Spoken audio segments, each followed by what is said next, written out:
Olá pessoal, sejam todos muito bem-vindos à live do Holder número 60, 50 lições da Bolsa de Valores durante o ano de 2020. São algumas lições que eu separei aqui para trazer para vocês, que eu acho bastante interessante para a gente refletir sobre o que aconteceu no ano de 2020, o que a gente pode tirar de proveitoso sobre os acontecimentos que a gente teve na economia de uma forma geral. A gente teve uma pandemia como a gente nunca viu antes, né? Pelo menos os efeitos econômicos, os efeitos das ações dos presidentes dos países, dos governadores dos estados, dos lockdowns, das quarentenas, os impactos econômicos que isso gerou, a incerteza grande que isso gerou para as empresas de uma forma geral, o reflexo disso nas cotações das ações. Então, separei 5 pontos aqui que eu tirei de lições da bolsa que a gente viu durante o ano de 2020.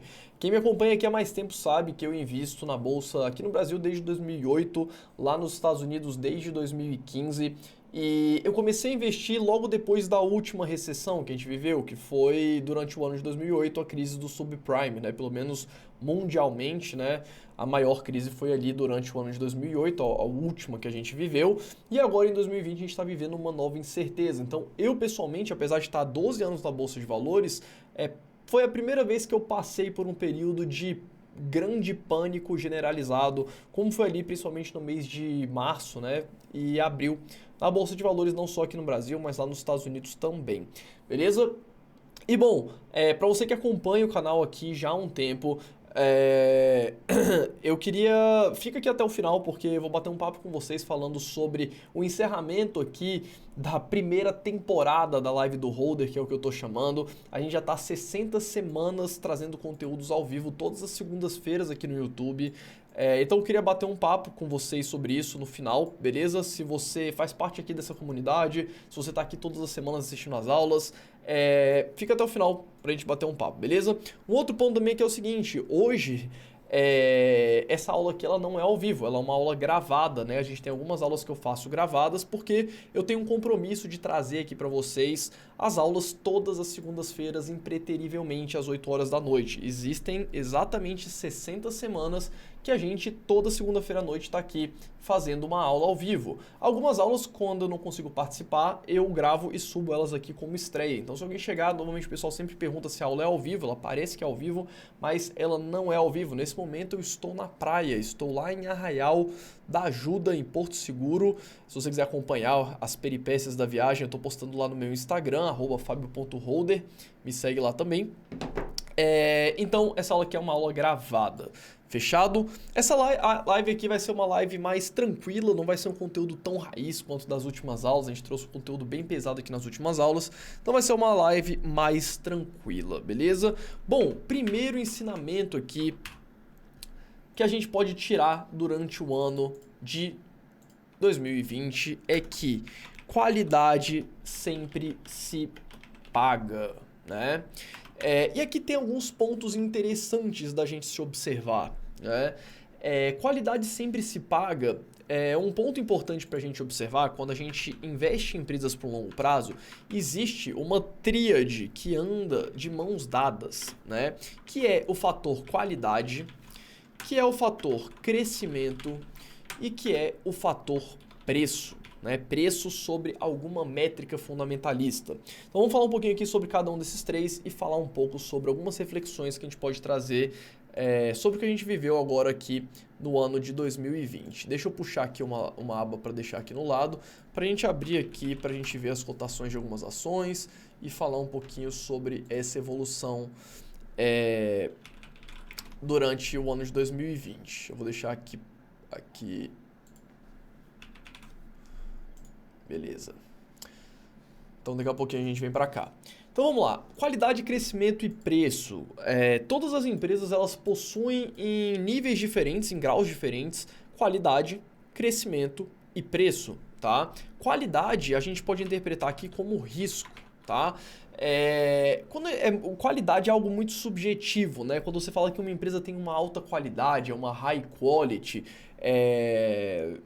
é uma empresa muito boa, vamos colocar de uma forma geral, existem alguns critérios, né? A gente tem até isso sendo observado de forma razoavelmente subjetiva. O que é um bom negócio? Né? O que é um bom negócio? E normalmente um bom negócio está associado, quando a gente fala um bom negócio, uma boa empresa, a gente está falando de uma empresa que possui uma previsibilidade alta nos seus resultados. Seja da sua receita, seja do seu resultado operacional, do EBITDA, seja do lucro líquido, seja do mercado onde ela se encontra, ela tem uma certa previsibilidade nos resultados. E esse baixo risco pode ser interpretado como uma alta qualidade. Outras empresas possuem um crescimento muito mais incerto, tá? Um crescimento muito mais incerto e, portanto, talvez uma qualidade não tão grande. Então, qualidade pode ser associada a risco, tá? Então, o primeiro fator é esse. O segundo fator é crescimento. Então, algumas empresas distribuem uma quantia muito grande de dividendos, principalmente frente ao seu lucro líquido, que é o limite contábil até onde a empresa pode distribuir de dividendos. Então, você tem um lucro líquido e você tem os dividendos sempre em função do lucro líquido. Quanto mais dividendo a empresa distribui, menos dividendos sobra para a empresa reter e reinvestir em crescimento. Então, o crescimento seria o oposto, né, de distribuição de dividendos. Né? Quanto mais dividendo uma empresa distribui, menos ela consegue crescer porque não sobra lucro para ela reter, para crescer, para reinvestir, né? Algumas empresas até conseguem fazer isso por um curto período, né? Distribuir muito dividendo e continuar crescendo, mas isso normalmente não consegue ser mantido no longo prazo. Então, ou a empresa está segurando os dividendos, segurando o lucro para reinvestir em crescimento, para distribuir mais dividendo lá no futuro, ou ela está distribuindo praticamente todos os dividendos agora, ok? Então, isso seria um outro fator. E o fator preço é o valor da empresa frente a algum fundamento, tá? Crescimento aqui eu vou botar aqui crescimento barra dividendos, né? Que seria o oposto de crescimento.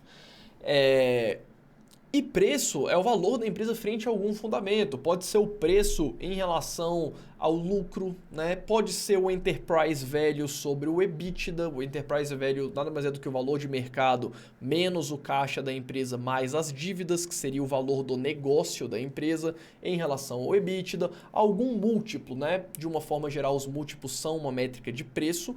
E normalmente, quanto maior a qualidade e maior é o crescimento, maior é o preço que se paga por aquele ativo. Esses três fatores aqui, normalmente quando você vai analisar alguma empresa, ela costuma ter somente dois desses três. As pessoas normalmente querem o quê? Uma empresa que tenha muita qualidade, muitas vantagens competitivas, que esteja dentro de algum fosso econômico e ao mesmo tempo ela ainda tenha muito crescimento e o mercado ainda dê ela a um preço barato, né? E isso não acontece, o mercado não é idiota, até tem bastante idiota no mercado, mas o mercado de uma forma geral ele não é idiota. Toda vez que alguém comete alguma idiotice no mercado, outra pessoa está ganhando dinheiro às custas disso. Então o mercado, né, quando eu falo mercado é todo mundo, sou eu, você, são os fundos de pensão, todas as pessoas físicas, os fundos de investimento, os investidores institucionais, pessoas jurídicas, todas as pessoas que estão ali comprando ou vendendo um ativo, né? Isso que é o mercado. E o mercado ele é uma grande competição por arbitrar valor e preço, né? O preço está sempre próximo do valor daquele ativo porque a gente tem uma competição, né? Porque se uma empresa sair muito fora do preço, ou se uma empresa que tem uma qualidade muito grande, com crescimento muito grande esperado sendo dada a um preço de graça, o mercado vai lá, compra aquela ação até a ação refletir o real valor justo daquilo, né? Então, normalmente, uma empresa ela vai ter dois desses três fatores. Ou ela vai ter qualidade e crescimento, né? E aí não vai ter preço, vai ser uma empresa cara, não vai ter um preço barato, tá? Ou ela vai ter qualidade e vai ter um preço razoavelmente moderado, né? E não vai ter nenhum crescimento esperado.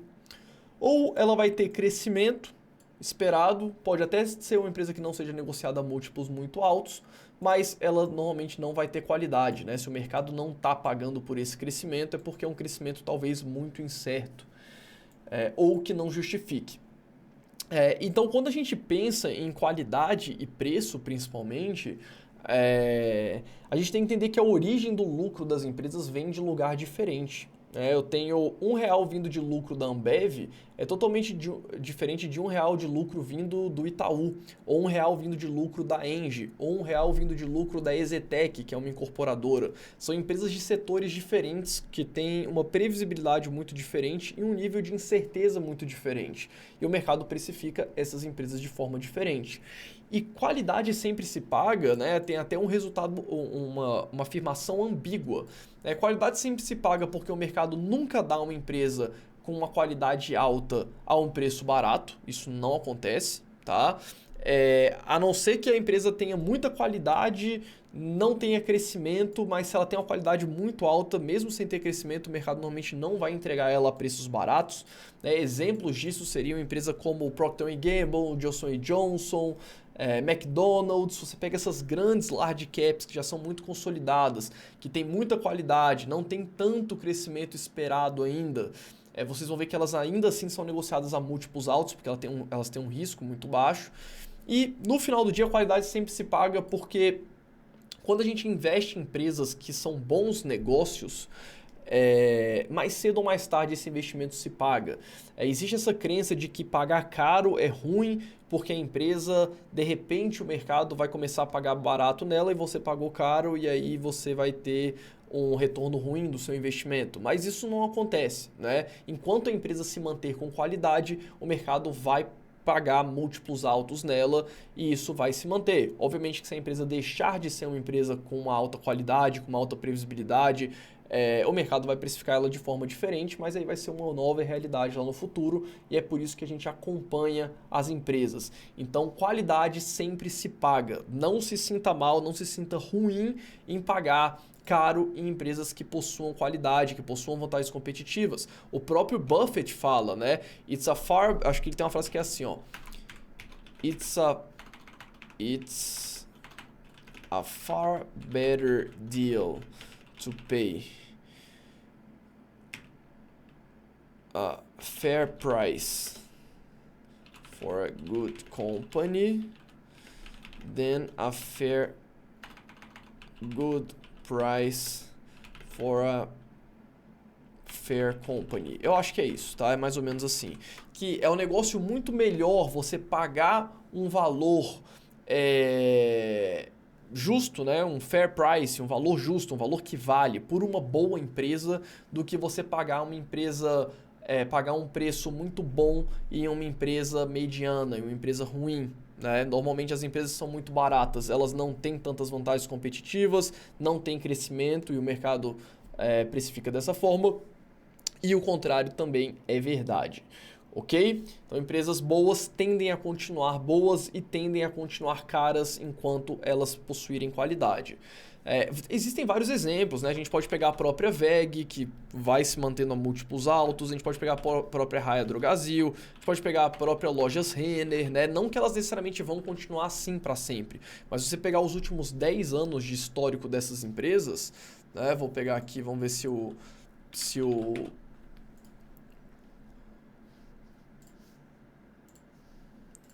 vamos pegar aqui as ações da WEG, deixa eu pegar em escala logarítmica, né? E aí eu vou botar aqui a relação preço-lucro. Eu não sei se a WEG vai pegar aqui, porque ele não pega base de dados aqui do Brasil, teria que ser uma empresa lá fora, né? Mas, se você for olhar os múltiplos da empresa, os múltiplos sempre foram bastante elevados para a empresa, né? E nisso as ações saíram ali de 16 centavos em 2001, 2008 aqui foi quando eu comecei a investir, mais ou menos, 2011, 2012, a ação era R$6, R$7. E aqui as ações estão em R$75, né? Sempre a múltiplos bem altos. A própria Renner também é um case parecido, né, com crescimento bem alto. Deixa eu arrumar aqui. As ações saindo ali de... Peraí, esse gráfico aqui tá meio esquisito, né? Teve alguma coisa aqui que não está sendo ajustada. Mas de qualquer forma, as ações da Renner basicamente a mesma coisa, né? Um crescimento bem expressivo. Sempre se mantendo a múltiplos altos. Raia Drogasil, mesma coisa. Aqui talvez não tenha um histórico tão grande por causa da fusão, né? mas desde sempre a empresa negociou a 40 vezes, 50 vezes lucro. Se a gente pegar algumas empresas americanas, né, vamos olhar aqui, ó, por exemplo, Procter Gamble. Se a gente botar aqui os financials,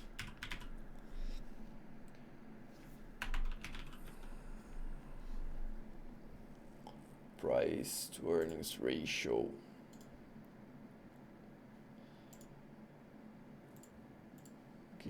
Aqui. A relação preço-lucro, tá pegando aqui nos últimos anos, né? Esse aqui é algum não recorrente, mas a empresa sempre negociou ali perto de 20 vezes lucro. Vamos pegar aqui outro site, Macro Trends. Se eu pegar aqui uma empresa como, por exemplo, o McDonald's, né?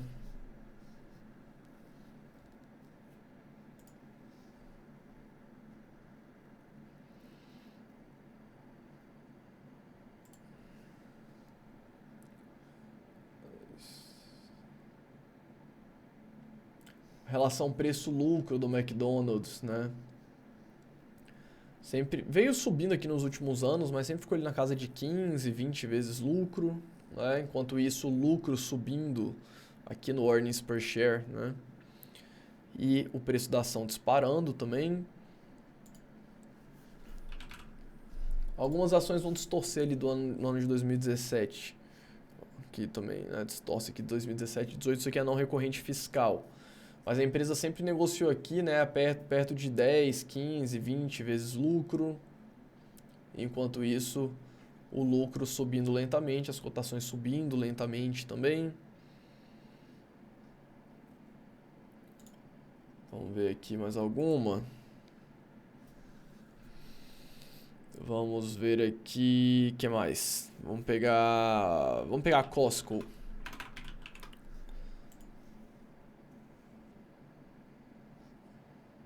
Costco aqui em 2009 tinha um lucro de 2 dólares por ação, hoje tem um lucro de 9 dólares por ação, e os múltiplos, né, também foram subindo lentamente, né, mas a gente vê aqui que isso aqui é um horizonte de praticamente 15 anos, mas os múltiplos sempre negociando ali perto de 20 vezes, né, um pouquinho menos, um pouquinho mais, agora bem mais, né, as ações subiram de forma rápida. Mas enfim, nunca deixe de fora uma empresa por causa do lucro, por causa do múltiplo dela, beleza? Então, se você quer empresas com qualidade, você vai ter que pagar mais por isso, não tem como, tá? Não tem como você querer que o mercado te dê de graça uma empresa que tem uma qualidade muito grande. E aí nessa muita gente me pergunta, né, quando eu falo assim, muita gente pergunta assim, Fábio, mas e os bancos? Né? Os bancos são negociados a múltiplos baixos. E as empresas do setor elétrico também são negociadas a múltiplos baixos. Sim, mas essas empresas elas são empresas de commodity, né? O setor bancário é um setor de commodity, é um setor que empresta e vende dinheiro, né? Ele compra e vende o uso do dinheiro, de quem deposita dinheiro e para quem ele empresta. Então, é um setor bastante comoditizado, tanto no serviço quanto no produto que ele está vendendo ali, que é o dinheiro. E as empresas do setor elétrico, elas também elas também negociam commodity, né? Elas estão negociando ali uma linha de transmissão, estão negociando energia, né? Vendendo energia, e você não tem nenhum valor agregado específico, né, daquela empresa. Não que ela seja um investimento ruim, mas ela é uma empresa que não possui qualidade. Né? Ela tem até uma previsibilidade grande dos resultados, ela tem um risco baixo, mas ela está dentro de uma atividade que, por exemplo, ela não consegue gerar ganho de escala. Tanto faz para uma empresa de energia ter 10 usinas ou ela ter 100 usinas de energia. Ela vai trazer o mesmo retorno para os acionistas, né? Porque quando cada uma nova energia que ela tem, que ela compra, ela não ganha nada com a base de usinas que ela já tem, por exemplo. Você incrementa novas usinas, mas o lucro vem só daquela nova usina. Você não aumenta, não gera o ganho de escala com todas aquelas usinas que você tem. Então tem algumas características de alguns setores que fazem com que, por mais que eles sejam previsíveis, você não tenha vantagens econômicas, né? Você não tenha ganho de escala, você não tenha nenhum tipo de vantagem competitiva. Nenhuma das forças de Porter não são tão evidentes. Beleza? Tem um vídeo aqui no canal falando só sobre as forças de Porter, dá uma olhadinha lá. Próximo passo aqui, empresas que você menos espera te darão os maiores retornos no longo prazo. Isso aqui é bastante verdade, isso aqui o Peter Lynch fala muito bem no livro dele, acho que é o One Up on Wall Street, é um dos dois livros, eu acho que é nesse, que ele fala sobre isso. Ele fala que durante toda a trajetória dele como investidor, as empresas que trouxeram maior retorno para ele foram as empresas que ele menos esperava, né? E muitas vezes a empresa que você acha que vai dar um retorno gigantesco, ela não dá. Então é por isso que é importante a gente diversificar bastante a nossa carteira e a gente investir com muita tranquilidade em todos os tipos de empresas diferentes. Eu também não estou falando necessariamente para você só comprar empresa de qualidade, empresas que negociam a múltiplos muito altos e tudo mais. Quando eu bato bastante nessa tecla de preço que o mercado paga por qualidade, é só para você não evitar empresas que possuem uma capacidade de tirar um retorno gigantesco no longo prazo, simplesmente por causa de alguma métrica de preço, né, que você esteja muito preocupado. E mesmo assim, se você for investir em uma empresa, Fábio, não estou confortável com a VEG, com o preço que ela tá e tudo mais, mas você gosta muito da empresa, o que eu recomendo é você não ficar de fora, né? É você começar, às vezes, se você não está confortável e não tem a empresa, seja a VEG, seja qualquer uma, vai começando aos pouquinhos, né? Vai colocando posições pequenas e aumentando ao longo do tempo conforme você vai tendo tranquilidade. Mesmo porque essas empresas podem vir a cair no futuro e você tem que estar acostumado com a volatilidade. Mas não descarte empresas boas por causa do preço, né? Seria o resumo dessa parte aqui número 1. Né? E se a gente for ver até, só voltando aqui na parte número 1 também, se a gente for ver boa parte, né, das empresas de qualidade,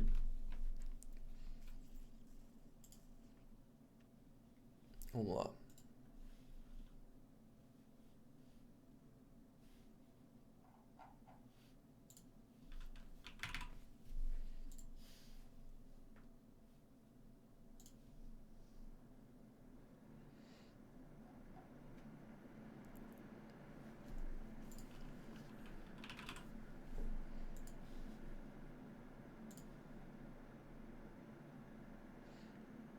Peraí, vamos lá.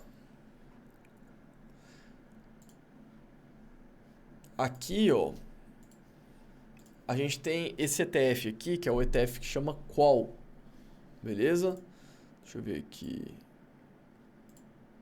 pegar aqui durante o ano de 2020, né? O Qual, ele é uma empresa que foca bastante no fator qualidade, tá? Ele é um ETF que tem... Vou mostrar aqui para vocês.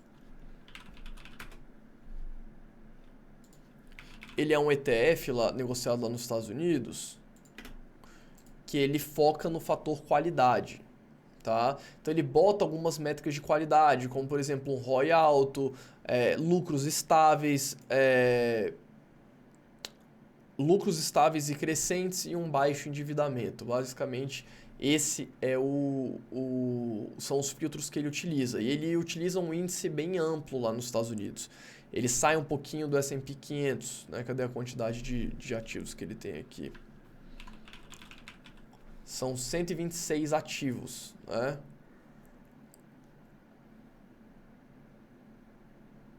Ele pega large e mid cap. Então ele é um índice que pega 126 empresas, mid caps e large caps dos Estados Unidos, com esses fatores de qualidade. Então ele tem uma exposição a esses ativos. E se a gente olhar a performance, né, dessas empresas durante o período do crash da bolsa, né, aqui do coronavírus, aqui de fevereiro até março, a gente vê que as empresas se recuperaram de uma forma geral, né? Não que o S&P 500 não tenha se recuperado também, mas o S&P 500 ele é muito carregado das big techs, né? Das grandes empresas de tecnologia. Se a gente olhar aqui, ó, o Nasdaq provavelmente veio muito mais forte, né? As empresas de tecnologia se recuperaram bem forte. Mas, né, o Qual também tem empresas de tecnologia. Enfim, de qualquer forma, a qualidade, as empresas de alta qualidade, elas acabam te dando uma tranquilidade maior por passar em passar por períodos de dificuldade. E se a gente comparar, por exemplo, com o IJS, né, que é um ETF de small caps de valor, que em tese são empresas mais complicadas, empresas pequenas e empresas que possuem múltiplos muito baixos, né? São as small caps de valor, elas têm mais dificuldade de se recuperar durante as crises. Então, durante períodos difíceis da bolsa, normalmente as empresas de qualidade elas conseguem passar de forma mais fácil, né? Elas passam de forma mais fácil pela resiliência que a empresa tem nos resultados, né? De uma forma geral. Então, quando você tem uma incerteza genérica no mercado, essas empresas costumam sofrer menos, né, do que as empresas de valor, que são as empresas que negociam a múltiplos muito baixos, que seriam essa linha vermelha. Aí, principalmente se a gente pegar as small caps de valor, que são as empresas pequenas, que têm múltiplos muito baixos, né? Múltiplos muito baixos normalmente estão associados a alguma coisa de errado com a empresa ou com alguma dificuldade muito grande. Então, a qualidade acaba se pagando no longo prazo, né? Eu acho que o resumo dessa primeira parte seria isso. Então vamos lá, empresas que você menos espera te darão os maiores retornos no longo prazo. Então não fique tão preocupado se aquela sua empresa queridinha que você tanto analisou e você já investe nela há muito tempo, ela não te trouxe o retorno que você achava que ela ia te trazer. Eu vou te dar um exemplo. Eu invisto em ações da Ambev praticamente desde quando eu comecei a investir. Vamos botar aqui a BEV3. A BEV3 foi a primeira empresa que eu comprei, na verdade, tá? Primeira empresa que eu comprei quando eu comecei a investir. Vamos botar aqui, deixa eu ver até onde que vai. É porque aqui ele está considerando os dividendos, né? Mas tudo bem.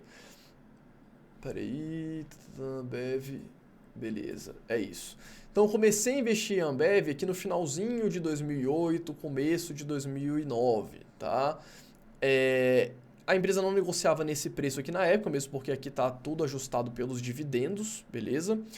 Mas de qualquer forma, eu sempre achei que eu fosse ter um retorno muito grande em Ambev, muito explosivo na Ambev. Lá no começo, era uma das empresas que eu mais gostava, né? Eu acabo gostando hoje muito da empresa por outros fatores, mesmo porque hoje eu invisto muito melhor do que quando eu comecei. Mas a Ambev era uma empresa que eu achava que ia trazer um retorno gigantesco no longo prazo, né? E trouxe um bom retorno, né? As ações aqui eram negociadas em mais ou menos 4, 5 reais, hoje a ação está negociada a 14 reais, mas ela não deu um retorno tão grande quanto outras empresas da minha carteira que eu nem imaginava, certo? Então, muitas vezes aquela empresa que você mais gosta, ela às vezes não vai te trazer o melhor retorno possível. Outras empresas que você menos espera na sua carteira vão trazer retornos muito maiores.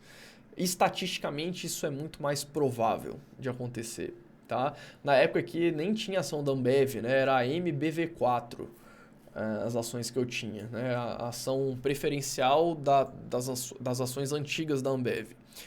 Então, se eu comparar aqui com outros investimentos que vieram depois, tá bom? Eu não invisto nelas desde lá no começo, mas tipo, se eu for pegar aqui lojas Renner, se eu for pegar a própria VEG, que a gente falou anteriormente...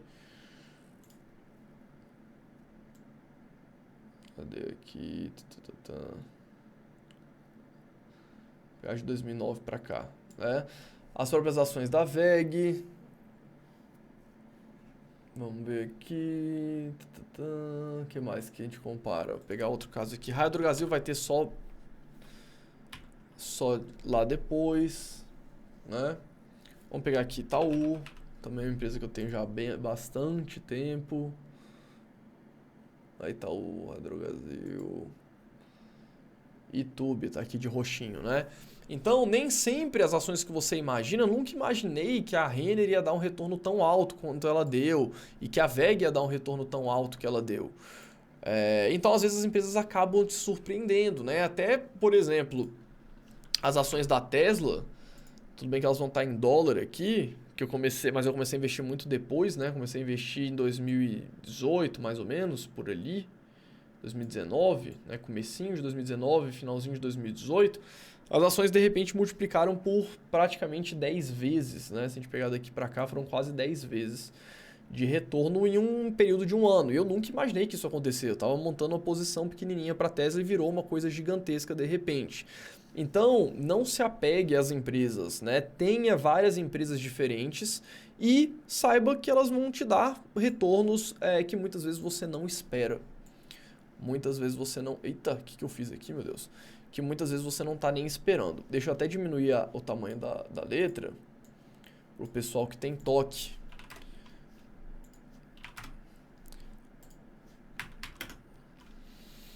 Então, muitas vezes uma empresa que você não está esperando, ela te dá um retorno gigantesco e você acaba sendo surpreendido, né? A empresa acaba trazendo um retorno muito maior do que você imaginava e às vezes uma empresa que ia te gerar um retorno gigantesco, ela acaba não performando tão bem no longo prazo, né? Então é importante você ter ciência disso. Próximo ponto aqui, invista naquilo que você entende, tá? Eu acho que esse ano ficou muito claro o tão importante que isso é. Quando a gente fala disso daqui, tem quem tem uma frase muito boa, né? Deixa eu botar aqui o Warren Buffett. Quem tem uma frase muito boa sobre isso aqui é o Charlie Munger, que ele fala que existem 3 caixinhas onde ele coloca os investimentos dele. Ele coloca em sim, que é onde eles acham que tem que investir, seja o patrimônio próprio dele, seja nas empresas que ele participa do board, né? Como a Berkshire, como a Wesco, né? Enfim, as outras empresas que ele investe. Os investimentos dele, na avaliação dele, são sim, não, no e too much complicated, que também é um não. Então ele classifica as empresas nesses 3 grupos. Sim, eu vou investir, não vou investir, ou muito complicado. Então sim, não ou muito complicado. O que também é um não. É um não. Certo? Então evite investimentos muito complicados e só invista naquilo que você entende. Eu gosto de falar bastante, eu falei sobre isso em uma das aulas que eu gravei para os alunos do Dollar Masters, que é o seguinte: nem sempre investimentos mais complexos, eles geram retornos melhores. Se a gente for ver, por exemplo, vamos pegar aqui as Big Techs, tá? Vamos pegar aqui Apple, Amazon, Facebook, Google, vou pegar algumas aqui. Vamos pegar a própria Tesla.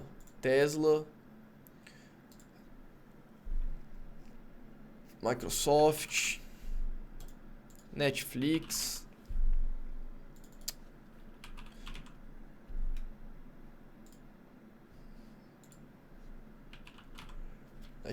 tá? Vamos pegar essas aqui. Quando a gente pega nos últimos anos, Facebook fez a IPO, acho que é a mais novinha dessas aqui, tá? Mas quando a gente pega nos últimos anos, a gente vê que elas tiveram uma performance muito boa, né? A gente pega de 2014 para cá, tá até distorcendo o gráfico pelo retorno que a Tesla deu, mas todas deram um retorno gigantesco. Eu vou tirar a Tesla aqui, porque é um ponto muito fora da curva. Mas todas elas trouxeram um retorno muito bom para o acionista, né? Vamos comparar aqui, por exemplo, com o S&P 500. Talvez, botar o S&P 500 aqui de preto. Cadê? Botar ele aqui de preto pra gente ver.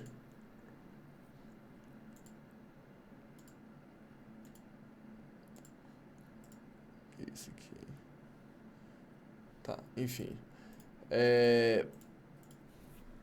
Então, aqui, o que é isso aqui? É Google. Por que Google tá vindo só desde 2014?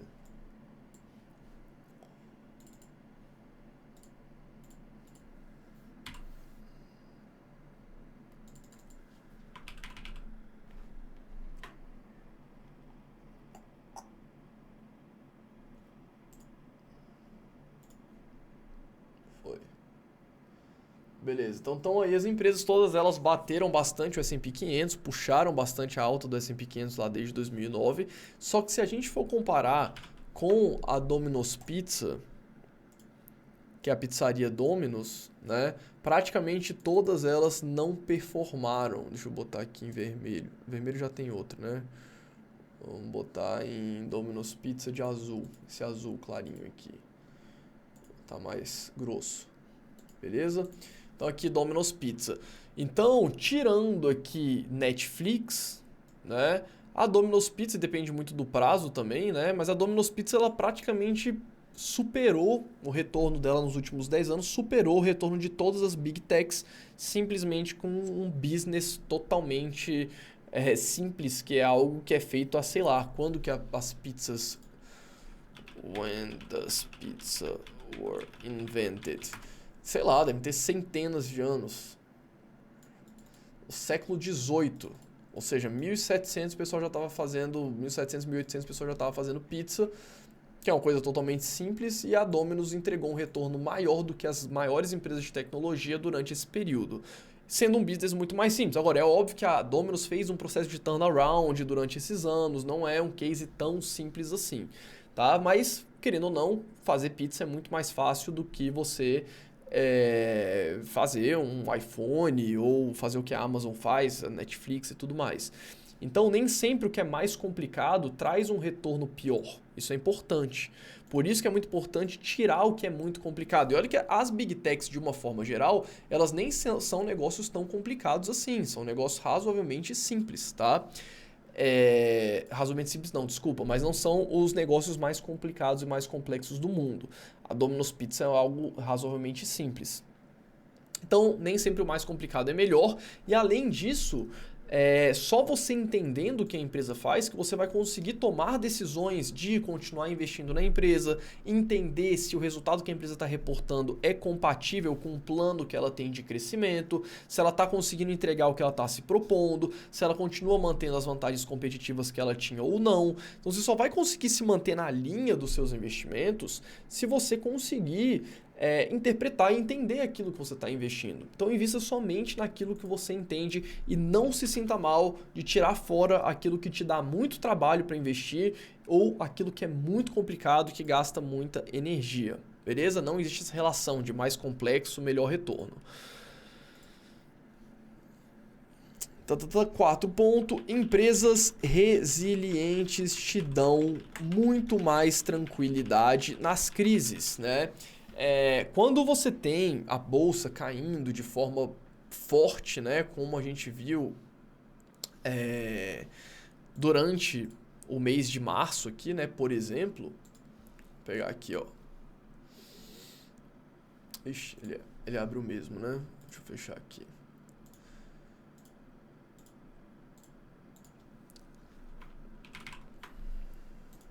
Eu pego o voo aqui porque é o ETF, né? O ETF que mostra o S&P 500.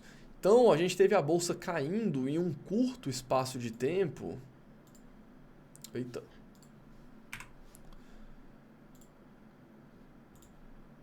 Em um curto espaço de tempo, curto mesmo, né? A bolsa caiu, se a gente for olhar, lá nos Estados Unidos, né? 34% em um período de 23 dias, né? Em 3 semanas, a bolsa lá caiu 34%. Se a gente for olhar aqui no Brasil, se a gente for olhar a EWZ, nossa. Comparar a EWZ é o Ibovespa em dólar, tá? Vamos comparar os dois. S&P 500 com EWZ. Eu vou pegar aqui do auge, né? Não vou ser bonzinho aqui com o Ibovespa, porque aqui basicamente é a desvalorização do real, tá? Mas eu vou pegar daqui pra cá, que foram 23 pregões. E vamos ver o tamanho. S&P 500 caiu 34% em dólar. E o Ibovespa caiu. E o Ibovespa caiu 50% em dólar, né? A gente considera a oscilação, a desvalorização do dólar e a desvalorização da bolsa aqui durante a queda, foi uma queda de 52%. Se a gente pegar com base no começo do ano, dá quase 60%. Mas seria injusto, né? O ideal seria pegar aqui do mesmo prazo. Então, empresas resilientes te dão muito mais tranquilidade nas crises, porque Quem passou por aqui, por esse período, sabe o que foi o desespero, né? Você olhava, primeiro que você ligava a TV, achava que ia morrer a qualquer momento de coronavírus, né? Depois a gente descobriu que não era uma doença tão letal assim como se imaginava no começo, mas obviamente tinha uma incerteza grande aqui, ninguém sabia se era um vírus que matava 3, 4% das pessoas que pegavam ou se era um vírus menos letal do que isso. A gente teve a Espanha sendo impactada de forma muito rápida no começo, em cidades com idosos, com uma mortalidade muito alta, então isso deixou todo mundo apreensivo, e a bolsa era pregão atrás de pregão, caindo, chegou até bater quase 3 circuit breakers, né, aqui no Brasil no mesmo dia. Foram, se eu não me engano, 6 circuit breakers durante esse período todo aqui, 6 ou 7 em dias diferentes. Alguns se repetindo ali, teve 2 dias eu acho que tiveram 2 circuit breakers, se eu não me engano, mas enfim, uma queda bem expressiva. E empresas resilientes, elas tendem a te dar muito mais conforto nesse período. É muito mais fácil você continuar investindo, mesmo você achando que o mundo vai acabar, que é o que estava acontecendo aqui, todo mundo achando que ia morrer, e a economia ia explodir, porque estava tudo entrando em quarentena. É muito mais fácil você continuar investindo em empresas que são resilientes, empresas que apresentam lucro, empresas que têm dívida controlada, que têm vantagens competitivas, que têm um bom management, que têm uma boa gestão. Então, você continuar investindo nessas empresas nesse período é muito mais fácil do que você investir em uma empresa que já estava passando por dificuldades lá atrás. Não que você não possa investir em empresas turnaround. Tem uma live aqui do canal, dá uma olhadinha lá, que é uma live que eu falo só sobre como multiplicar seu capital de forma rápida, fazendo buy and hold, investindo em empresas turnaround. Mas seria uma parcela muito pequena da sua carteira nesse tipo de empresa. Você não pode delegar o seu futuro financeiro a empresas que estão passando por dificuldade. Você tem que colocar o seu futuro financeiro e o seu patrimônio aonde você possa contar que vai gerar valor, que são empresas de alta qualidade, empresas resilientes por longo prazo. Então, você continuar investindo nas empresas durante esse período é muito mais fácil quando a empresa tem bons resultados e tem um endividamento controlado e possui vantagens competitivas. Então, empresas resilientes te dão muito mais tranquilidade nas crises. Primeiro, não só tranquilidade para você continuar investindo, mas tranquilidade para você ver o seu patrimônio cair 50%. Se você investe só no Brasil, você vê o seu patrimônio cair 50% em dólar, né? A queda do Ibovespa mais a queda do dólar, mais a alta do dólar. Se você investia lá nos Estados Unidos, você viu o seu patrimônio, né? Teve uma queda que foi... Eita, tô com mania de puxar no lugar errado. Você viu o seu patrimônio caindo aqui 30 e poucos por cento, mas depois, né, já até passou o topo, né, o topo aqui antes da pandemia, a bolsa lá já está um pouquinho mais alta do que isso, inclusive. Então, as empresas lá também, por natureza, apresentam, né, as grandes empresas do S&P 500 são basicamente as 500 maiores empresas do mundo, né? Então, passa pelos períodos de recessão de uma forma muito mais fácil do que as empresas de países emergentes, de uma forma geral. Mas se a gente for pegar outras empresas, né, empresas do Brasil, por exemplo, se eu colocar aqui, por exemplo, a própria WEG, que a gente falou anteriormente, a empresa, né, ela se valorizou muito mais. Tudo bem que aqui eu não poderia fazer isso, tá? Não seria justo fazer isso, porque o gráfico aqui está em dólar, tá? Então, se eu tirar aqui o fator dólar do Ibovespa e botar o Ibov mesmo, ver em reais, né? Quando eu pego empresas resilientes, normalmente elas passam por esse período por uma dificuldade menor, né? Como, por exemplo, a WEG. Vamos pegar outro exemplo aqui. A própria Raia Drogasil, né, que a gente falou ali no começo também. É uma empresa que não sofreu tanto assim quanto o restante da bolsa. Então, de uma forma geral, as empresas passam por essas dificuldades de forma mais fácil. Agora, nem sempre, né? A própria Ambev trouxe um retorno ali mais ou menos parecido com o Ibovespa, né? Até menos do que o Ibovespa durante esse período. Mas, de uma forma geral, você se sente muito mais confortável mantendo seus aportes durante esses períodos de dificuldade quando você investe em empresas resilientes, ok? Empresas resilientes te dão muito mais tranquilidade nas crises. E o 5º fator aqui é que só a diversificação salva. Eu acho que ficou bem claro durante o ano de 2020 que ninguém esperava que iria surgir um vírus de repente que ia deixar a população inteira do mundo em desespero e as pessoas fazendo quarentenas para mitigar a forma como o vírus se espalha, ou pelo menos os governantes impondo as quarentenas na grande maioria das cidades. Ninguém esperava isso, né? Ninguém sabe quais vão ser os efeitos reais disso. Pelo menos no momento que eu gravo essa aula ainda existe sim uma incerteza sobre os efeitos dessa quarentena na nossa economia. E esse tipo de evento ele não era esperado. É um cisne negro, é uma coisa que tem um impacto muito grande, é um efeito que tem um impacto muito grande e com a probabilidade de ocorrência muito baixa. Tá? O livro Iludidos pelo Acaso do Taleb fala sobre isso, né? Sobre os cisnes negros. Então, o cisne negro é aquele evento que é catastrófico, que tem uma probabilidade muito baixa e que às vezes as pessoas não estão esperando. E uma quarentena prolongada fez com que alguns setores se afetassem muito. O setor de aviação sofreu muito, setor de Azul, Gol, setor de turismo, a própria CVC, né, sofreu bastante. As empresas que são mais alavancadas, que têm um endividamento maior, de uma forma geral, sofreram muito, foram as que mais caíram ali durante o mês de março e que mais tiveram dificuldade para se recuperar depois da crise. E outros setores foram menos afetados. Você pegar empresas como a Raia Drogasil, que vende medicamento, farmácia, continuou funcionando. Empresas como Carrefour, né, que continuaram funcionando. Então, nem sempre um cisne negro, um evento de impacto muito grande, vai impactar todas as empresas de forma igual. E esses eventos são totalmente imprevisíveis. A gente tem que investir sabendo que eles vão acontecer de vez em quando e a gente não sabe qual vai ser o tamanho da porrada do cisne negro e nem aonde que a porrada vai ser maior.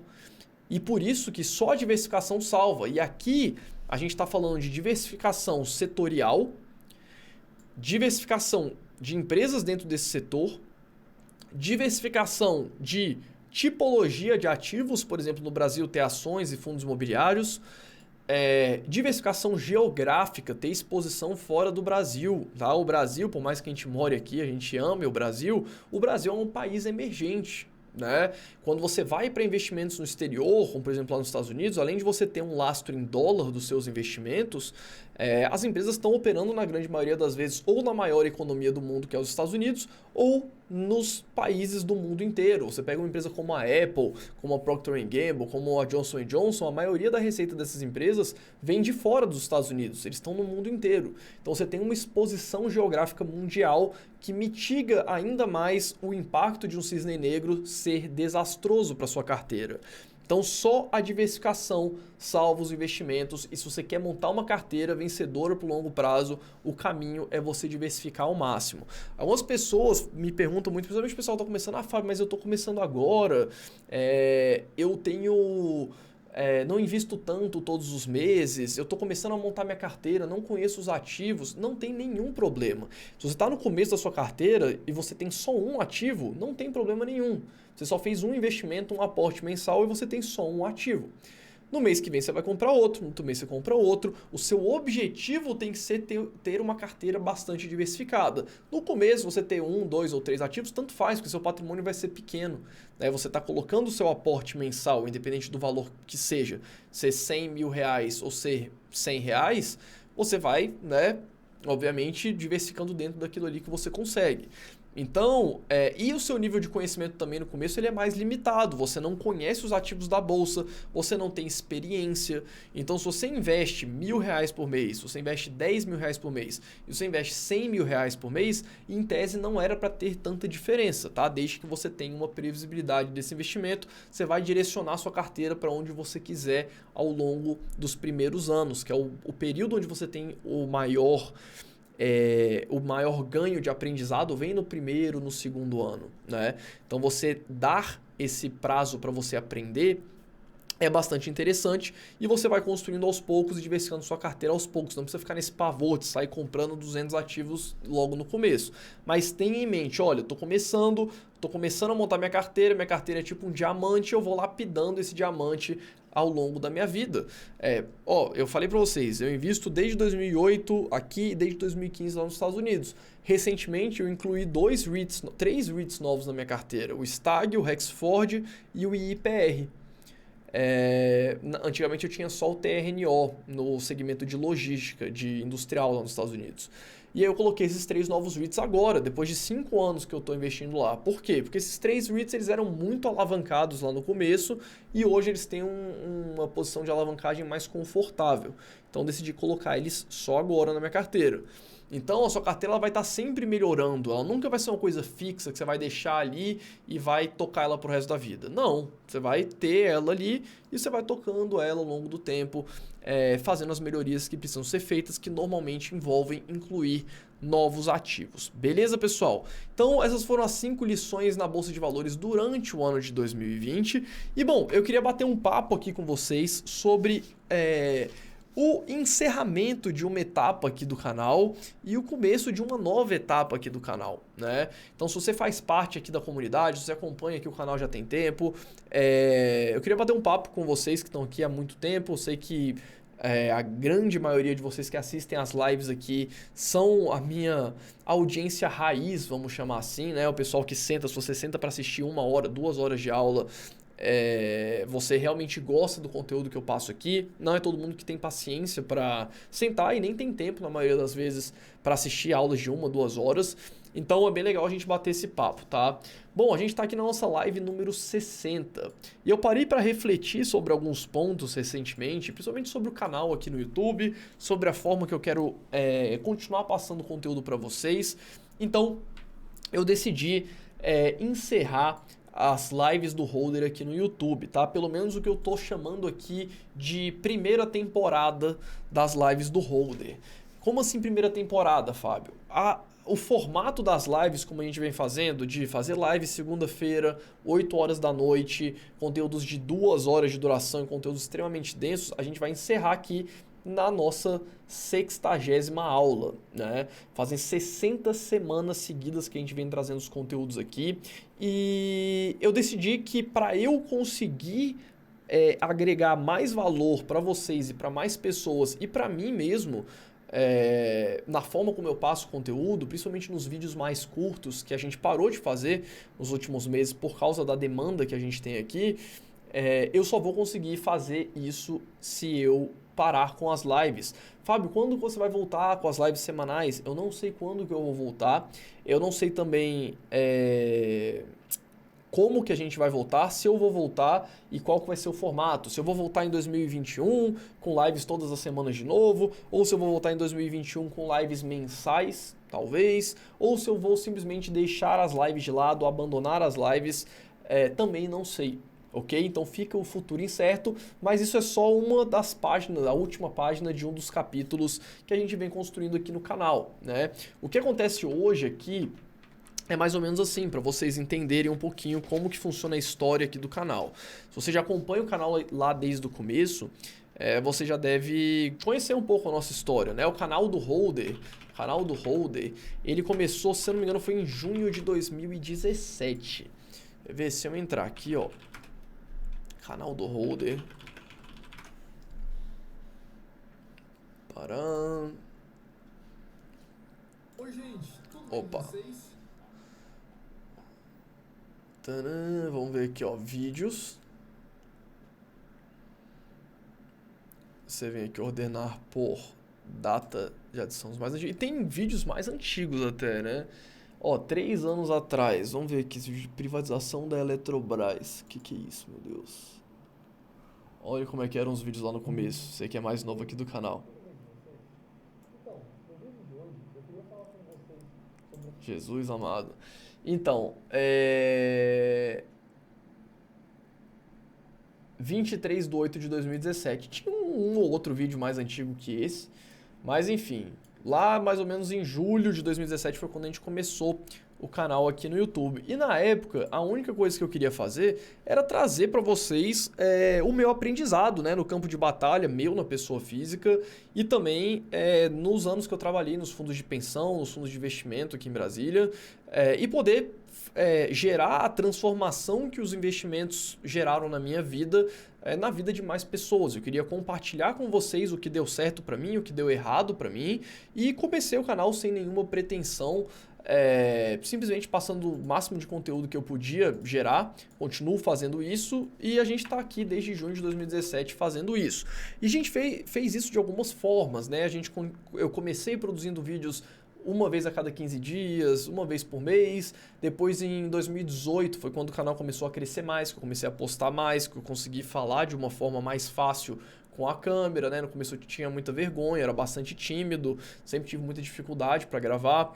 E o ano de 2019 foi um ano que o canal também cresceu muito, né? A gente demorou mais ou menos um ano, lá em junho de 2018 a gente chegou em 10 mil holders inscritos aqui. Em junho de 2019, mais ou menos, a gente chegou em 100 mil holders, né? E em dezembro, vamos botar aqui dezembro de 2020, estamos quase chegando, estamos aqui com um pouco mais de 260 mil holders, né? Então, holder número 1 chegou aqui. Então, a gente já está aqui há alguns, 2017, 18, 19, 20, né? Vai fazer quase 3 anos, 2 anos e meio, que eu tô aqui na internet passando para vocês. E nesse período, o que aconteceu? O canal que no começo eu fazia tudo, né? Eu fazia tudo no YouTube. Eu fazia roteiro, eu fazia gravação, eu fazia o script do vídeo, montava as análises, montava tudo, gravava o vídeo, editava, fazia thumbnail, subia, fazia SEO, né, que são as features aqui para o YouTube conseguir mostrar o meu vídeo para quem tem interesse. Enfim, tudo isso era feito por mim. Só que conforme o canal foi crescendo, o canal do Holder virou uma empresa, né, com várias pessoas, não sou só eu. Apesar de só eu aparecer aqui, hoje o canal a gente tem vários colaboradores, são pessoas que trabalham junto comigo, porque eu fui percebendo que para eu crescer, para eu continuar entregando mais conteúdo para vocês e conteúdos cada vez melhores, eu precisava começar a delegar algumas funções. Então, por exemplo, a edição de vídeo, a gente contratou algumas pessoas que editam os vídeos para a gente hoje. A gente tem a parte dos anúncios que a gente faz. Enfim, eu já vou falar sobre isso um pouquinho aqui, mas basicamente hoje o canal do Holder é uma empresa com várias pessoas por trás, né? E dentro disso daqui a gente acabou criando algumas frentes de geração de conteúdo para vocês, tá? Então isso daqui foi só a história do canal do Holder no YouTube, né? Mas hoje o canal do Holder, ele é o Instagram, né? O Instagram eu comecei ele em dezembro de 2018, né? Tem 2 anos, né? 2019 e 2020, que eu também produzo conteúdos quase todos os dias para vocês lá no Instagram. Mais recentemente eu criei um Twitter, se você não me segue lá também. Faço os tweets lá de vez em quando. A gente tem os cursos, né? A primeira turma de Zero a Holder a gente começou em dezembro de 2018 e a primeira turma do Dollar Masters a gente começou em julho de 2020. Então são os nossos 2 cursos que a gente construiu em cima do nosso canal, né, dos nossos canais. Então são cursos que eu tenho muito orgulho de ter feito, são cursos que realmente transformam a vida das pessoas que participam deles. A gente tem hoje quase 2 mil alunos, estamos quase chegando nessa meta de 2 mil alunos, que é muito legal. E a gente construiu também uma comunidade junto, né, dos alunos que fazem parte do curso, que é um outro braço aqui que derivou do canal, né? A gente tem aqui também os materiais gratuitos,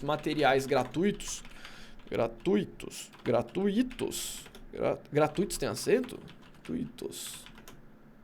Gratuitos.